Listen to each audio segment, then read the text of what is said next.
This is our 2019 Ford F250 SuperDuty.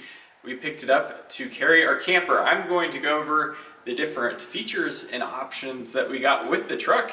This is an XL version of the F250, meaning it is a basic version of the truck. And we chose it because we wanted a truck that was going to be reliable and also less expensive. So we'll go over the features and options that we got on the truck, as well as the reasons why we preferred some of them.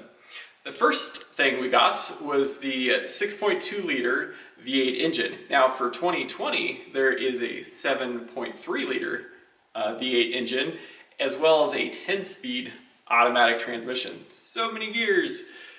We chose the 6.2 because we wanted something that was proven and reliable, and it has been in production since 2011, as well as the 6-speed automatic transmission.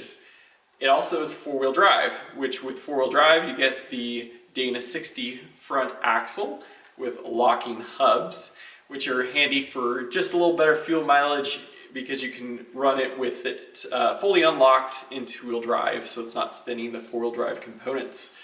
Unlike most of the trucks out there on the market, including the Dodge Ram and Chevy, which essentially spin all the front four-wheel drive components all the time.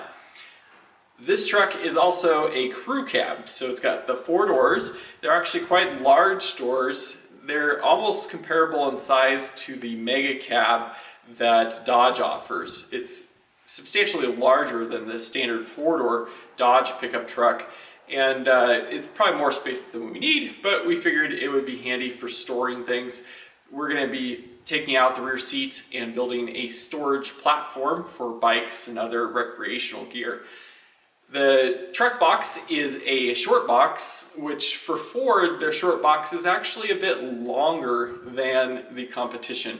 It's 6 foot 9 inches, so just shy of 7 foot.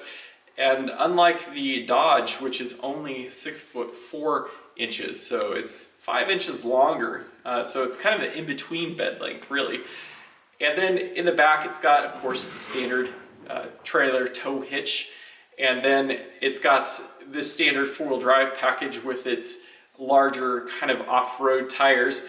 Surprisingly, these are actually 33-inch tires factory, which is quite a large tire for a truck factory. The other thing it has in its axles is the 3073 gears, which are not the most ideal. If we had a choice and we were building the truck, we would have chosen the 410 or 430 axle gears. That would have allowed us to increase the tire size and still have good amount of power and just performance with it. Otherwise, on the exterior of the truck, it's got the factory standard tow mirrors. They are heated, but they are not powered. So they do slide in and out, but they do not do that automatically. They do adjust from the inside automatically, which is nice. The other features it has is an upgraded appearance package, which includes the alloy wheels. It also includes a bunch of chrome that we don't really care for. The other part of the appearance package surprisingly includes cruise control, which would be a nice feature to have all on its own, but you can't buy it in their base level truck without getting this package, which is a little strange. Other features that it has on the interior is the auxiliary switch controls, which is 6 different toggle switches on the inside, which allows you to control different various accessories. So if you want to put in lights, air compressor, anything along those lines, and basically the switches are wired to a control box that's under the hood. So it makes adding accessories really clean and nice. We will probably be using some of the switches for things such as air compressor and light bar, things of that nature. The other thing that the truck has as a feature option, which we would have not chosen, is it's an automatic transfer case engagement. So it has a turn dial electronic transfer case.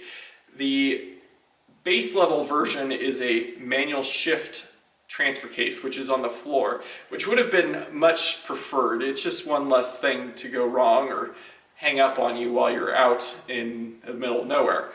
The next option that it has, which is something that we really wanted, was the electronic locking rear differential. And it's actually an electronic motor that engages and disengages the rear axle. So they can spin independently of each other, or they can spin with both wheels locked in. And it will engage in both two-wheel drive and four-wheel drive, which is kind of a handy feature. The other features we got, which most people would consider them features, they consider them downgrades, is the vinyl seats, which for us, we wanted a seating surface that was more durable than cloth. People typically upgrade to leather just to have something that's a little easier to clean off and it feels premium. However, with the vinyl seats, they have the kind of that mix of easy to clean, such as the leather. The other option that it has, which is also considered, I guess, a downgrade in some people's opinion, is the vinyl flooring. So we love it. We would have paid extra for it. It was stock standard in a base level truck. The interesting thing is if you buy their premium high-end finished trucks that come standard with carpet, you actually pay additional money to take out the carpet and put in the vinyl. So in some ways, it's an upgrade. We just didn't have to pay for it. The other features that the truck has that are kind of nice and are just standard is the rear view backup camera. It has a small in-dash screen with a basic stereo that has Bluetooth, and it has the connectivity to your phone so you can talk to people while you drive around. And it also has the, I guess, back to the seats, it has the folding bench seat, so it kind of has this center console setup, which is interesting because you can seat a total of 6 people inside, or you can fold it down and you can have kind of your own little office space. It also has this unique hidden cubby that if you flip up the bottom seat panel, you can actually access additional storage, which is somewhat hidden, which is kind of nice. So otherwise, for the truck, our first upgrades have been to it, which you see is we've got tinted windows, which from the factory, they were all just clear glass. We also added spray and bed liner to it just to give it a little bit more resilience in the bed. Otherwise, this is all a stock truck, and our intention is to use it for a little while it's stock, and then get a good feel of what we like and what we don't like with the truck. And then from there, we will, modify it accordingly. That's about it for the Ford F250 SuperDuty. It's just a basic, they call it work truck version of the truck.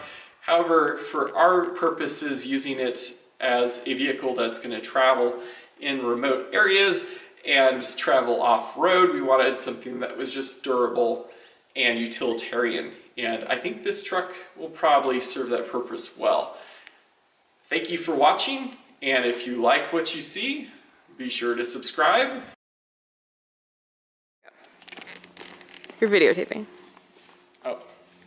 No? You don't? This is our 2019 F250 pickup that we picked up